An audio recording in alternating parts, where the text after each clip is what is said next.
Доброе утро, зрители Стоп Гейм! В эфире Инфакт.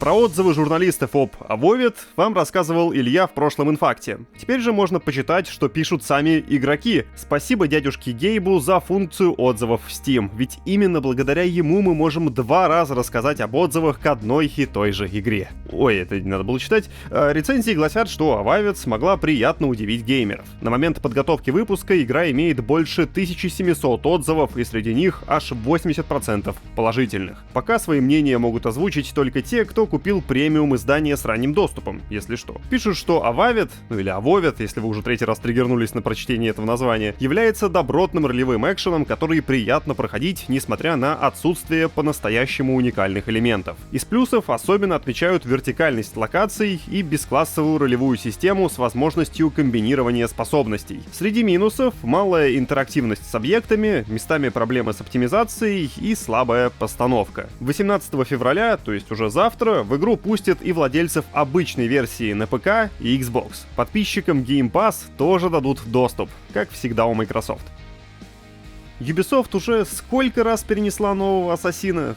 40? Кажется, такими темпами к успеху она не придет. Хотя, может, это и неверная мысль. Компания опубликовала отчет по итогам 3-го квартала, и, судя по нему, все не так уж у нее и плохо. Интерес к предзаказам Shadows французы назвали устойчивым, а объем ранних покупок сравнили с оным у Assassin's Creed Odyssey, второй игрой во франшизе по уровню успешности. Не забыли упомянуть и январские превью, в которых пресса похвалила приключения Наоэ и Яски. Rainbow Six Siege тоже живет и здравствует. Сессионка отлично себя показала в 3-м квартале. Например, увеличилось количество дней, проведенных в матчах в пересчете на человека. Кроме того, к концу квартала шутер достиг самого высокого среднемесячного дохода на платного пользователя с момента релиза в 2015 аж году. Даже The Crew Motorfest поставил рекорд. Не по прибыли, но по числу ежемесячных пользователей за квартал. Ubisoft подчеркнули, что в целом показатели удержания и монетизации продолжают значительно превосходить оные у The Crew 2 с момента запуска.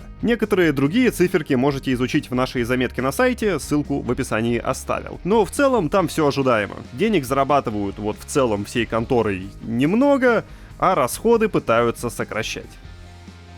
Сотрудники IGN поделились записью игрового процесса Tides of Annihilation, амбициозного приключенческого экшена от китайской студии Eclipse Glow, который анонсировали на недавний State of Play. В ролике показаны основные элементы геймплея, включая исследование локаций, сражения с монстрами и одну битву с боссом. Можете насладиться геймплейными футажами, они на ваших экранах, а я расскажу про сеттинг игры. Думаю, большинство не в курсе, что тут вообще происходит. Сеттинг Tides of Annihilation сочетает элементы постапокалипсиса и фэнтези на основе легенд о короле Артуре. Основные события разворачиваются в разрушенном Лондоне. Город был уничтожен захватчиками из Иного мира, против которых сражается главная героиня Гвендолин. Наиболее примечательным талантом Гвендолин является возможность призыва 10 легендарных рыцарей круглого стола. Каждый из них обладает набором уникальных комбинируемых способностей, и все они, эти рыцари, подчиняются командам героини. Основная цель Гвендолин — спасти сестру и отомстить полубогам из Иного мира. За время путешествия игрокам также предстоит одолеть колоссальных рыцарей, битвы с которыми вдохновлены культовой Shadow of the Colossus. Выйдет это все когда-то на ПК, Xbox Series и PS5.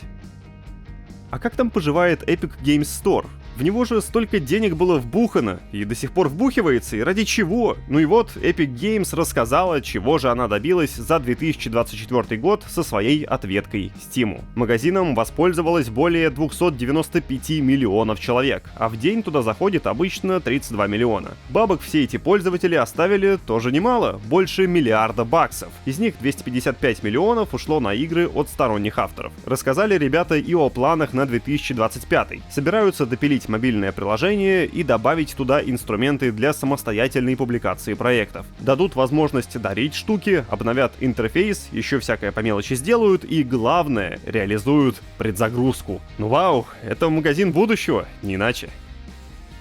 В Bungie работают не самые расторопные ребята. Вот анонсировали они реинкарнацию Марафон и пропали. Даже на State of Play ничего не показали. Это при том, что незадолго до февральской презентации PlayStation в файлах Destiny 2 нашли намеки на бонусы за предзаказ Марафон. Поэтому некоторые посчитали, что шутер должен стать частью презентации. Но вообще найти намеки на бонусы — это что-то на уровне ключа нет, только рисунок. По словам журналиста Джеффа Граба, рассчитывать на эти намеки вообще не стоило. Он говорит, что Bungie, скорее всего, организует для Марафон отдельное мероприятие. Он даже поделился возможным сроком — апрель 2025. Вот цитата. «Марафон не было на State of Play, потому что Bungie, вероятно, сделает собственное шоу. Они же обычно проводят отдельные презентации для Destiny. Они снова прибегнут к стратегии, мы будем говорить со своей аудиторией. Думаю, вести по Марафон мы услышим уже в апреле, и появятся они не в рамках State of Play». Конец цитаты. Напомню, что Марафон анонсировали аж в 2023 году, а даты выхода у шутера все еще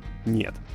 А вот и все новости на сегодня. Но у меня есть что вам предложить, кроме новостей. У нас на сайте можете найти обзор одного стильного детектива про паранормальщину от Джуби, текст про Rift of the Necrodancer от Алексея Лихачева и видос от нас, видосников, про любимые романы в играх. На все это ссылки оставил под роликом. Кликайте. Не забудьте про лайк и хорошего вам понедельника. Пока!